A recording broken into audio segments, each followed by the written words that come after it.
నమస్తే, welcome to our channel. నేను రవీంద్ర బాబు. రేవంత్ రెడ్డి సర్కార్ తెలంగాణలో అధికారంలోకి వచ్చిన తర్వాత కట్టడం కంటే కోల్చటం ఎక్కువైన దుర్ఘటనలు ఈ మధ్యకాలంలో వరుసగా జరుగుతున్న సందర్భం మనం చూస్తూనే ఉన్నాం. హైదరాబాదులో హైడ్రా పేరుతో, మూసీలో ఆర్బీఎక్స్ పేరుతో విధ్వంసం చేసిన ఇళ్ళు, తర్వాత లగచర్లలో ల్యాండ్ అక్విజిషన్ విషయంలో రచ్చ అయిన విషయం, ఇప్పుడు గాంధీ సరోవర్ పేరుతో హైదరాబాద్ దగ్గర రచ్చ అవుతున్నటువంటి విషయం. ఈ విధంగా కంటిన్యూస్ కన్స్ట్రక్షన్ లేకుండా డిస్ట్రక్షన్తో ముందుకెళ్తా ఉంది సర్కార్. అనాలోచిత నిర్ణయాలని చెప్పి ప్రజలు అభిప్రాయపడుతున్నారు.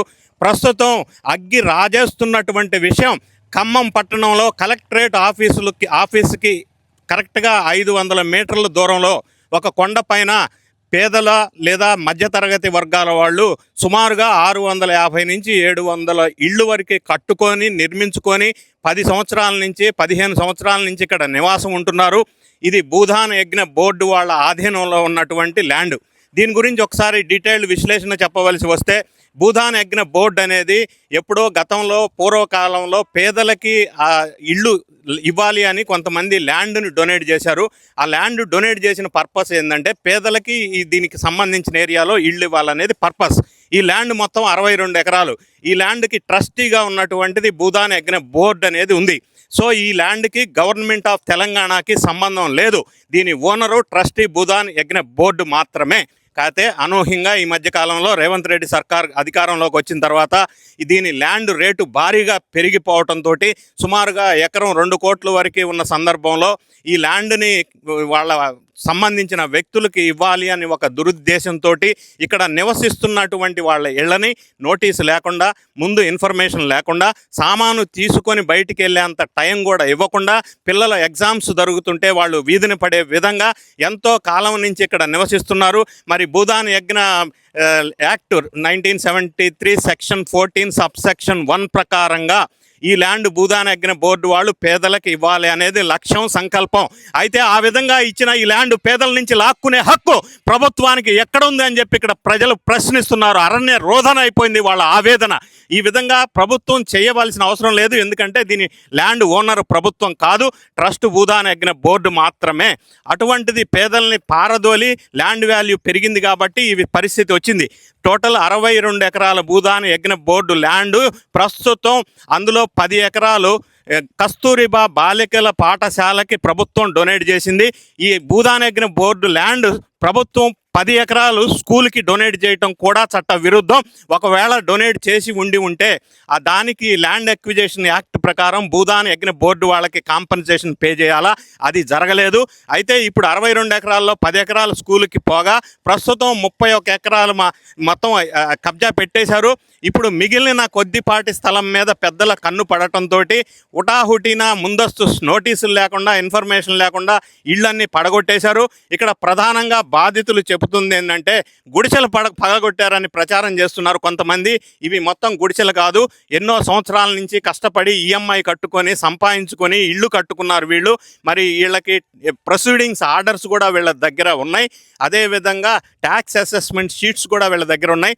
అయినప్పటికీ పడగొట్టడం ఒక తప్పు చర్య. ఎందుకంటే కోర్టు కూడా స్టే విధించింది. 2023లో హైకోర్టు వాళ్ళు దీని మీద స్టే విధించారు. దీన్ని కొట్టవద్దు అని చెప్పారు. అయినప్పటికీ ఆ ఆర్డర్స్కి విరుద్ధంగా ఎటువంటి ముందస్తు సమాచారం లేకుండా ఇప్పుడు మిగిలిన 21 ఎకరాల స్థలాన్ని వీళ్ళు ప్రభుత్వం మీద కన్ను పడింది కాబట్టి ఈ విధంగా పడగొట్టి విధ్వంసం చేశారని చెప్పి బాధితులు ఆరోపిస్తూ ఉన్నారు.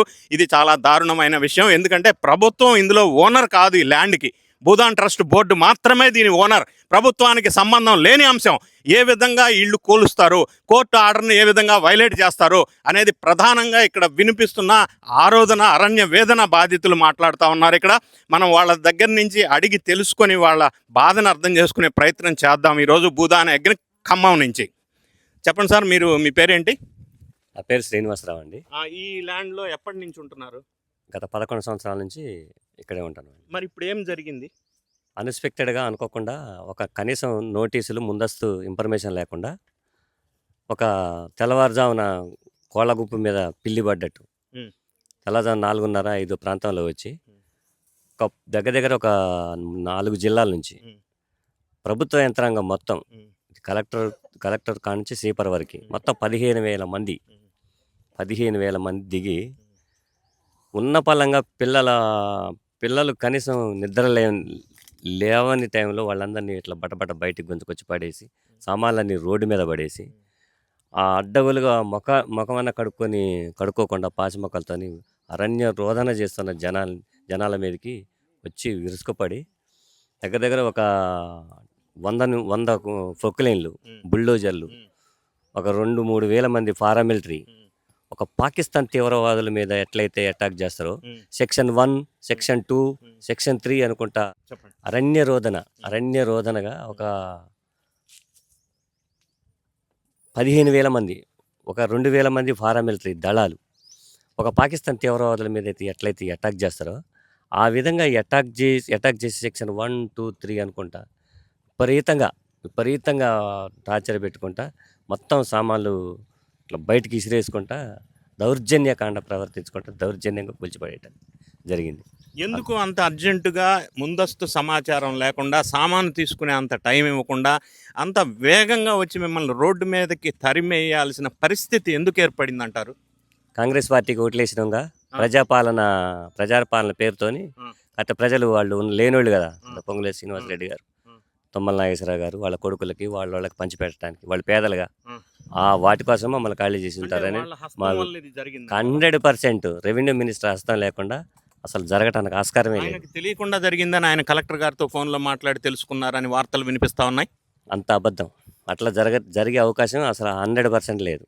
అదే ఇప్పుడు మీరేం కోరుకుంటున్నారు? సరే మొత్తం ఆ రోజు ట్రాన్స్ఫర్ చేయాల్సిన అవసరం లేదు కదా. ఇప్పుడు రెవెన్యూ డిపార్ట్మెంట్కి తెలిస్తేనే ఆడియో ఇక్కడ మొత్తం నడిపించి చేశారు అంత పారామిలిటరీతో. మరి ఆ రోజు ట్రాన్స్ఫర్ చేయాల్సిన అవసరం లేదు కదా, కూల్చిన తర్వాత నైట్కి నైటే. ఇప్పుడు వాళ్ళు తప్పు చేయలేదు కదా, ప్రభుత్వం తప్పు చేయలేదు, నోటీస్ ఇవ్వలేదు. వాళ్ళు రూల్ పరంగా ఆయన ఉంచవచ్చు కదా. కోర్టు ఆర్డర్ను కూడా ఉల్లంఘించి ఇంత తొందరగా మిమ్మల్ని ఇంత బాధ కలిగించే అంశం విధ్వంసం చేశారు. ఇప్పుడు మరి ఏంటి పరిష్కారం ఏంటి? ప్రభుత్వం తీరు ఎలా ఉంది? మిమ్మల్ని ఎలా ఆదుకుంటున్నారు? మీరు ఏం కోరుకుంటున్నారు ఇప్పుడు? స్వచ్ఛంద సేవా సంస్థలు భోజనాలు పెడితే తింటున్నాం సార్. భోజనం కొంతమంది సత్యసాయి ట్రస్ట్ వాళ్ళు, బీఆర్ఎస్ పార్టీ కార్యకర్తలు, బీజేపీ పార్టీ కార్యకర్తలు వాళ్ళ దయాదాక్షిణాలతో అంబేద్కర్ కాడ భోజనాలు తీసుకొచ్చి పెడతారు. మంచినీళ్ళు కూడా ఇవ్వట్లేదు. కనీసం బాత్రూమ్ రోడ్ల మీద, అందరూ రోడ్ల మీదనే ఉన్నారు సార్. మీరు చూపిస్తున్నట్టు ఇప్పుడు ఆల్టర్నేట్ అరేంజ్మెంట్ చేసి మిమ్మల్ని అక్కడికి షిఫ్ట్ చేసి అప్పుడు కదా కూల్చాలా. ఉన్న పళంగా కూల్చితే మీరు రోడ్డు మీద ఎట్లా ఉంటారు, ఎలా ఉంటారు, ఎంతకాలం ఉంటారు? దీనికి ఎట్లా అనుకుంటున్నారు మరి ఇప్పుడు పరిష్కారం? ఎంతకాలమైనా రోడ్ల మీదనే ఉంటాం. ఇదే భూమి, ఇది ప్రజలకు చెందాల్సిన భూమి కాబట్టి ఖచ్చితంగా మాకు ఇదే భూమి కావాలా. ఎక్కడో జన నివాసం లేని చోట్ల మేము ఇస్తామంటే అది చలనేరదు. మేము అక్కడ ఉండలేము కూడా, ఉండటానికి కూడా ఆస్కారం లేదు. మాకు ఎప్పటికైనా ఇదే భూమి కావాలా. ఈ భూమి మీదనే మేము ఉంటాం. మాకు ఇదే జరిగేటట్టు న్యాయం చేయండి మాకు. ఇప్పుడు ప్రస్తుతం విధ్వంసం కావించబడ్డటువంటి భూదాన్ బోర్డు ఆ స్థలంలో మనం ఉన్నాం. ఇక్కడ నిర్వాసితులు అందరూ కూడా వేరే గత్యంతరం లేక ఖమ్మం టౌన్లో ఉన్నటువంటి అంబేద్కర్ భవనంలో తల దాచుకున్న పరిస్థితి ఉంది.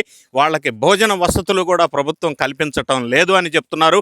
పార్టీల వాళ్ళు మాత్రమే భోజన అరేంజ్మెంట్ చేస్తున్నారు. ఇప్పుడు మనం ఖమ్మం టౌన్లో ఉన్నటువంటి అంబేద్కర్ భవనంలోకి వెళ్ళి అక్కడ నిర్వాసితులు పడుతున్న ఇబ్బందుల్ని, కష్టాలని వాళ్ళని అడిగి తెలుసుకునే ప్రయత్నం చేద్దాం. ఇప్పుడు ఖమ్మం నగరంలో అంబేద్కర్ భవనంలో ఈ భూదాన్ నిర్వాసితులు ఎవరైతే ఉన్నారో వాళ్ళని తీసుకొచ్చి అంబేద్కర్ భవనంలో తాత్కాలికంగా పెట్టారు. వాళ్ళ బాధలు వినటానికి మనం ఇక్కడికి వచ్చాం. వాళ్ళ దగ్గర డాక్యుమెంట్స్ మనం పరిశీలించినట్టయితే ఈ ల్యాండ్స్కు సంబంధించి 24 జూన్ 2024న ఒక నోటీస్ ఇచ్చారు తెలంగాణ భూదాన్ యజ్ఞ బోర్డు వాళ్ళు. దాని ప్రకారంగా ఇది please take notice that the collector Khammam has reported that the listed respondent encroached Bhoodan lands survey number 147, 148, 149 extent situated at Velugumatla village Khammam district. So hearing post చేశారు 8/7/2024 at 11 o'clock. సో ఈ విధంగా notice అందుకున్న తర్వాత వీళ్ళకి మళ్ళీ అక్కడే ఉంటున్నారు. గడిచిన 10 సంవత్సరాల కాలం నుంచి సొంతగా ఇళ్ళు కట్టుకొని నివసిస్తున్న వీళ్ళకి ప్రాపర్టీ ట్యాక్స్ అసెస్మెంట్ ఎందుకు ఇచ్చారు? ఎవరిచ్చారు? గవర్నమెంట్ ఆఫ్ తెలంగాణ వాళ్ళు ప్రాపర్టీ ట్యాక్స్ అసెస్మెంట్ ఇచ్చారు. 30 మార్చి 2021 తారీఖున ప్రాపర్టీ ట్యాక్స్ అసెస్మెంట్ కూడా వీళ్ళు అందుకున్నారు. ప్రాపర్టీ ట్యాక్స్ పే చేసిన వాళ్ళు కూడా ఉన్నారు. మరి వీళ్ళు నివసిస్తున్న ప్లాట్లు ఇళ్ళు అక్రమమైతే అన్యాయమైతే ప్రాపర్టీ ట్యాక్స్ అసెస్మెంట్ ఎందుకు ఇచ్చింది ప్రభుత్వం? మరి వీళ్ళని రోడ్డు మీద పడేసి ఇళ్ళు మీది కాదు అంటే ఏం చేయాలి వీళ్ళు? అంతేకాకుండా మనకి ఇంకొక ఆధారం కూడా ఇక్కడ కనిపిస్తా ఉంది. ఇదే ఆంధ్రప్రదేశ్ భూదాన్ యజ్ఞ బోర్డు వాళ్ళు ప్రొసీడింగ్స్ డేటెడ్ 21 April 2014 1965 ఆంధ్రప్రదేశ్ భూదాన గ్రామదాన చట్టం నంబర్ 13లోని సెక్షన్ 14(1) కింద నిబంధనలను అనుసరించి అవసరమైన విషయాలన్నింటినీ పరిశీలించి ఈ దిగువ పేర్కొన్న భూమిని దానికి ఎదురుగా పేర్కొన్న వ్యక్తులకు లేదా సంస్థలకు భూదాన యజ్ఞ బోర్డు మంజూరు చేసినట్టుగా కూడా ప్రొసీడింగ్స్ ఇచ్చారు. ఈ ప్రొసీడింగ్స్ భూదాన యజ్ఞ బోర్డు వాళ్ళు ఇచ్చిన ప్రొసీడింగ్స్, ఈ ల్యాండ్ బిలాంగ్స్ టు భూదాన యజ్ఞ బోర్డు వాళ్ళు ఇచ్చిన ప్రొసీడింగ్స్ ని ఇప్పుడు కాదంటానికి ప్రభుత్వానికి ఏమి అధికారం ఉంది అని వీళ్ళు ప్రశ్నిస్తున్నారు. ఈ ప్రశ్నలకి సమాధానం తెలియాలి. ప్రొసీడింగ్స్ ఇచ్చారు, ఇందులో సర్వే నంబర్స్ ఇచ్చారు, 100 గజాలు ఇచ్చారు, వాళ్ళ పేర్లు ఇచ్చారు, సంతకం కూడా పెట్టి భూదాన యజ్ఞ బోర్డు ఈ ల్యాండ్కి ట్రస్టీగా ఉన్న భూదాన యజ్ఞ బోర్డు వాళ్ళు ప్రొసీడింగ్స్ ఇచ్చారు. ప్రాపర్టీ ట్యాక్స్ అసెస్మెంట్ ఇచ్చారు. వీళ్ళ దగ్గర అన్ని పేపర్లు ఉన్నాయి. గడిచిన ఇన్ని సంవత్సరాలుగా ఉంటున్నారు. చెప్పమ్మా, ఎన్ని సంవత్సరాల నుంచి ఆ కాలనీలో ఉంటున్నారు? 10 సంవత్సరాల నుంచి ఉంటున్నాం సార్. 10 సంవత్సరాల నుంచి ఉంటున్నాయి. ఈ ప్రభుత్వం కోలుగొట్టే వాళ్ళైతే మేము ఇల్లు కట్టుకోతాలే కోలుగొట్టాలి కదా సార్. ఇప్పుడు మమ్మల్ని ఊళ్ళలో 1 గది 2 గదులు ఉంటాయి కదా సార్. మా అత్తగారు వాళ్ళు ఉంటున్నారు. వాళ్ళు ఉంటున్న స్థలంలో మేము వాళ్ళు ఉంటున్నారని మేము కమ్మ వచ్చి బతుకుతున్నాం. ఇప్పుడు ఏమంటున్నారు, ఆమె చచ్చిపోతే మీకేగా వచ్చేదని అంటున్నారు సార్. మరి ఆమె చంపి మేము ఉంటామా సార్? ఇప్పుడు ఆడ మీరు ఇల్లు పడగొట్టేటప్పుడు నోటీస్ ఇచ్చి ముందుగా చెప్పి సామాను బయటికి తీసుకెళ్లే టైం ఇచ్చారా?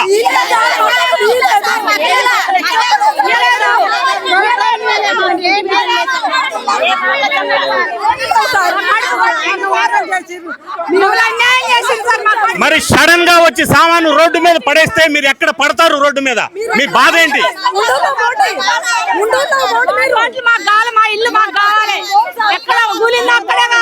మరి పడగొట్టిన ప్రభుత్వం మీకు వేరే దగ్గర ఇంకొక ఇల్లు ఇస్తామని చెప్పారా?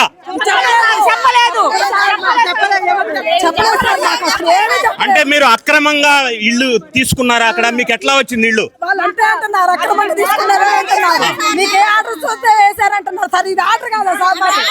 అది ప్రొసీడింగ్స్. అవును, భూదాన యజ్ఞ బోర్డు వాళ్ళు ఇచ్చిన ప్రొసీడింగ్స్.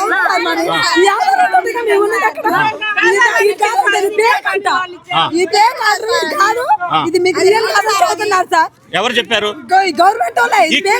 ఇవన్నీ చేస్తుంది ఎవరు? చేపిస్తుంది ఎవరు? బొమ్మలేడి శ్రీనివాసరావు. మాకేం చెప్పలే, కాళ్ళు పట్టుకున్నా కానీ మాకు ఎందుకు వాళ్ళు ఎందుకు ఈ విధంగా చేపిస్తున్నారు? మధ్యలో ఉన్న వ్యక్తులు చేస్తున్నారా? డైరెక్ట్ గా వాళ్ళు వచ్చి చేస్తున్నారా? మీరు కోరుకునేది ఏంటి ఇప్పుడు?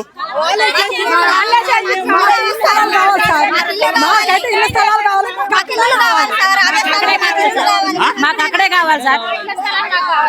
అక్కడే ఎందుకు కావాలి? అంత పెద్ద అడవిని మేము సాగు చేసి మా వల్ల ఇప్పుడు దాకా లేకపోతే ఎప్పుడో కబ్జా గురవు సార్. అది ఇప్పుడు ఇవన్నీ ఈ అక్రమాలన్నీ మిమ్మల్ని రోడ్డు మీద పడేయడానికి కారణమైంది. ఎందుకు పడేశారు? భూమి వాల్యూ పెరిగింది సార్.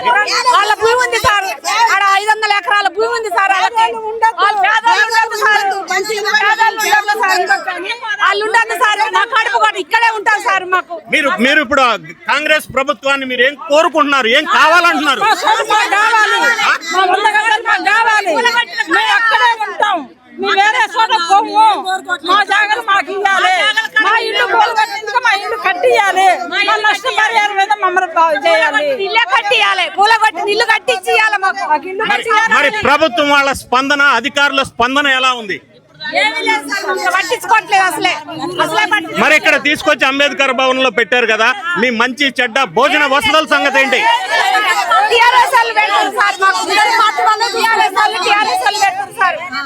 వాళ్ళు పెడుతున్నారు, ప్రభుత్వం ఏం పట్టించుకోలేదా? పట్టించుకోవట్లేదు అసలే. రాలేదు, మీరు ఎట్లున్నారో చూడలేదు. కూలగొట్టు రోడ్డు మీద వేసిన దగ్గర నుంచి కాంగ్రెస్ పార్టీ వాళ్ళు వచ్చి మంచినీళ్ళు కానీ, బువ్వ కానీ, టిఫిన్ కానీ, నీళ్ళు కానీ ఏమి ఇయ్యలేదు ఇప్పటివరకు. బయట నాయకులు పెడుతున్నారు. మీకు భోజన వస్తువులు పార్టీలు వాళ్ళు పెడుతున్నారు తప్ప ప్రభుత్వం గాని అధికారులు గాని స్పందించలేదు. మరి మిమ్మల్ని పట్టించుకునేది ఎవరు? మీరేం కోరుకుంటున్నారు యాక్చువల్గా ఇప్పుడు? కూలగొట్టిన కాడ ఇల్లు కావాలి.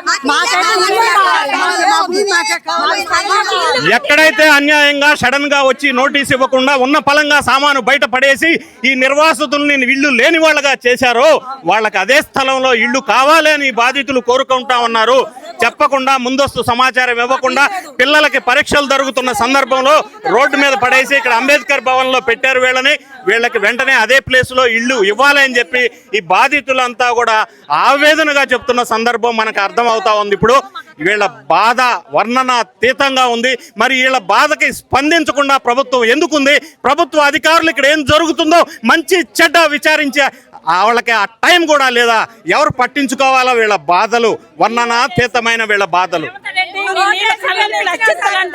మా జీవన్ వాడికి అచ్చింతలంట, మీ లేబర్ వాళ్ళ వంట అక్కడ ఉండొద్దంట. ఏమంత రెడ్డి అంటే లేబర్ వాళ్ళు లేబర్ అంట. మేము అక్కడ ఉన్న లేబర్ వాళ్ళు, మాకు ఇల్లు అక్కడ వద్దు. రేట్ కన్నా భూములు మేము ఇయ్యం. భూదాన యజ్ఞ భూములు అంటేనే ద పర్పస్ ఏంటంటే పేదల కోసం ఇవ్వాలి అని సంకల్పించిందే భూదాన యజ్ఞ బోర్డు భూములు. మరి అటువంటిది పేదలకు ఇవ్వద్దని చెప్పడానికి ముఖ్యమంత్రి గారు ఎలా చెప్తారు? చెప్తున్నారు. సెల్లులలో వస్తున్నాయి. భూదాన భూమి కాదు, అది గవర్నమెంట్ భూమి. అక్రమంగా కబ్జా వేసుకున్నామని అందరికి ఇయ్యరంట. వరకు ఇస్తారంట. బయట దేశాల నుంచి వచ్చిన వాళ్ళకి ఇయ్యరంట. అక్కడ ఉన్నంత వరకు ఎంతవరకు కాదు, కబ్జా చేసుకున్నాం మేము. ఇప్పుడు ఆధార్ కార్డులో నెంబర్ కొట్టి ఖమ్మం జిల్లా వరకు ఇక్కడ వరకు ఇస్తారంట. దూరం నుంచి వచ్చిన వాళ్ళకి. మరి మీరు ఇన్ని సంవత్సరాల నుంచి అక్కడ ఉంటుంటే మిమ్మల్ని కాదని వేరే వాళ్ళకి ఎందుకు ఇస్తున్నారు? ఎలా ఇస్తున్నారు? ఇస్తారు. అదే మరి కొంతమందికి వస్తే కొంతమంది మేము తజమ్మలు ఎక్కడికి పోవాలి? మేము ఫస్ట్ నుంచి ఉన్నాం.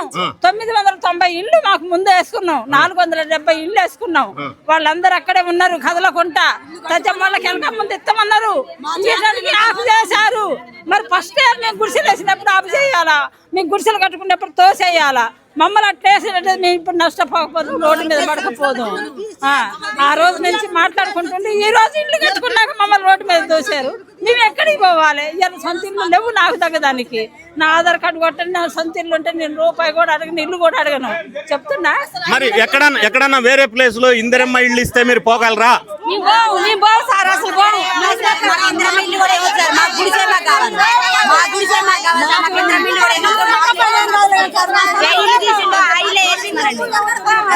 అందరం బతకటానికి ఖమ్మం జిల్లాకు వచ్చారు. ఆడోళ్ళు మగోళ్ళు హోటళ్లలో చేసుకొని పాసి పని చేసుకొని బతుకుతున్నాం సార్.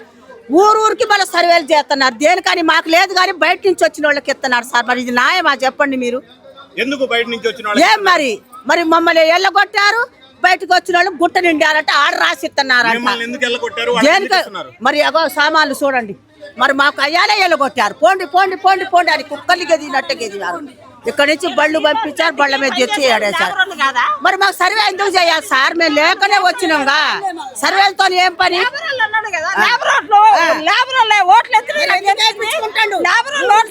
దండాలకు వచ్చారు. ఇవాళ మేము లేబర్ వాళ్ళు మేమా? మీరు చెప్పే వాటిలో సామాన్లలో బిచ్చ గుడిసెలు వేసుకొని ఉంటున్నామని ఇది ఒకటి గాయించారు. కలెక్టర్ ఆఫీస్ పక్కన బిచ్చపోళ్ళు బిచ్చ గుడిసెలు వేసుకొని ఉన్నారు. మాకు ఇల్లు ఉండదని. ఏమి కలెక్టర్ ఆఫీసు పక్కన బిచ్చ గుడిసెలు ఉండకూడదా? ఉంటే తప్పండి. ఏంటి తప్పండి? ఉండకూడదు అంటే మాకు మరి మేము ఏం చేయాలి చెప్పండి? కలెక్టర్ ఆఫీసు మేము గుడిసెలు వేసినప్పుడు కలెక్టర్ ఆఫీసు లేదు. మేము పోయినాక కలెక్టర్ ఆఫీస్ వచ్చింది. మేము గుడిసెలు ఉండొద్దు, మేము లేబర్ వాళ్ళం. లేబర్ వాళ్ళే ఓట్లేసారు. లేబర్ వాళ్ళు అంట్లు తోవేది వాళ్ళ ఇళ్ళల్లో. వాళ్ళు ముట్లు కడిగేది, మూసులు కడిగేది లేబర్ వాళ్ళే. కచ్చ వాళ్ళ కులపాలు వచ్చి కడిగించుకోమని లేబర్ వాళ్ళని తీసేసి మమ్మల్ని ఎక్కడేస్తారో మందు బుడ్డి తాగి అక్కడే చేస్తాం గుట్ట మీద. అది అమరావతి నేషనల్ హైవే వస్తుంది సార్. అమరావతి దాని ఇక్కడ మీరు ఇప్పుడు ఆ కాలనీలో ఎంత కాలం నుంచి ఉంటున్నారు? మేము 7-8 సంవత్సరాలు చూంటున్నాం. ఏంటి ఇప్పుడు ఎలా ఉంది పరిస్థితి? చాలా ఘోరంగా ఉంది సార్. శ్మశానం మిమ్మల్ని ఖాళీ చేయించారని మీరు అనుకుంటున్నారు? మేము ముఖ్యంగా మన మంత్రుల వాళ్ళ దాహం కోసం ఖాళీ చేయించారు. ఎందుకు వాళ్ళకి దాహం? ఎందుకు దాహం అంటే దానికి వాల్యూ పెరిగింది. 400 కోట్లు 500 కోట్లు అయింది. మేము ఇచ్చినప్పుడు చాలా తక్కువ ఉంది దాని రేటు. దానికోసం అంటే రేటు పెరిగిందని ఉన్న ఫలంగా ఉన్న వాళ్ళని ఖాళీ చేపిస్తే బతకాలి. మీరు బతకాలంటే తర్వాత సంగతి వాళ్ళకి కదా ఎన్ని పట్టించుకుంటారు అంతే. ఏం జరిగింది ఏముంది? ఈ రోజు రాత్రి 7ంటికి వచ్చారు. ఈ రోజు రాత్రి 7ంటికి వచ్చి రేపు పొద్దున అంతా కూల్ చేస్తారని అది వాళ్ళు చెప్పలేదు. వేరే వాళ్ళ ద్వారా తెలుసుకున్నాము. తెల్లవారి వచ్చేవరకే 3ంటికే ఆర్టీఓ ఆఫీసులో మొత్తం ఈ జేసీబీలు ప్లస్ ఒక 3-4 వేల మంది పోలీసులు, 4 జిల్లాల ఎంఆర్ఓలు, కలెక్టర్లు అందరూ వచ్చేసి మొత్తం దాడి చేసి అంతా మీరు అందరూ ఖాళీ చేయాలి. ఇది గవర్నమెంట్ ఆర్డర్, ఇది హైకోర్టు ఆర్డర్, తప్పనిసరిగా మీరు ఖాళీ చేయకపోతే మాత్రం కూలగొట్టేస్తాం, మొత్తం నాశనం చేస్తాం అన్నట్టు భయపెట్టారు. మీరు చెప్పినట్టుగా హైకోర్టు ఆర్డర్ అంటున్నారు, కానీ హైకోర్టులో గతంలో ఒక ఆర్డర్ ఏమి ఇచ్చిందంటే స్టే ఇచ్చింది. ఇక్కడ వీళ్ళని ఖాళీ చేపించొద్దు అన్న ఒక తీర్పు ఇచ్చింది హైకోర్టు. హైకోర్టు ఖాళీ చేపించమని చెప్పలేదు. అది మేము చెప్పిన మాట వాళ్ళు వినగలరండి? మేమెంత అనామకులు, వాళ్ళు అంతమంది పోలీసుల్లో మేమెంత వాళ్ళ ముందు. ఖమ్మం పట్టణంలో కలెక్టర్ ఆఫీసుకి 500 మీటర్ల దూరంలో ఉన్నటువంటి భూదాన్ యజ్ఞ బోర్డు సంబంధించిన స్థలంలో నిరుపేదలు 10 సంవత్సరాల నుంచి నివాసం ఉంటున్న వాళ్ళని ఈ విధంగా ఖాళీ చేయించటం వల్ల వాళ్ళు ఇప్పుడు నిర్వాసితులై రోడ్డు మీదకి వచ్చి నానా కష్టాలు అనుభవిస్తున్నారు. వాళ్ళందరినీ తీసుకొచ్చి ఇప్పుడు మీరు చూసుంటారు అంబేద్కర్ భవన్ ఖమ్మంలో పెట్టేశారు. వాళ్ళకి భోజన వసతులు కూడా ప్రభుత్వం కానీ అధికారులు కానీ కల్పించట్లేదు. వాళ్ళు ఇప్పుడు మాకు ఎక్కడి నుంచి అయితే ఖాళీ చేయించారో ఆ ఇళ్ళు మళ్ళీ మాకు ఇచ్చేంత వరకు మేము ఉద్యమిస్తాం, వేరే దగ్గర మేము వెళ్ళమని చెప్పి భీష్మించుకొని తీవ్రమైన ఆవేదనని, ఆందోళనని, బాధని వ్యక్తం చేస్తున్నారు ఈ నిర్వాసితులు. వీళ్ళని చూస్తుంటేనే మనకి బాధ అనిపిస్తుంది. ఇంత కర్కశంగా రాత్రికి రాత్రి ఇళ్ళు కూలగొడితే వీళ్ళ బతుకులేమైపోవాలని వీళ్ళ ఆవేదనతో ఉన్నారు. Thank you so much for watching.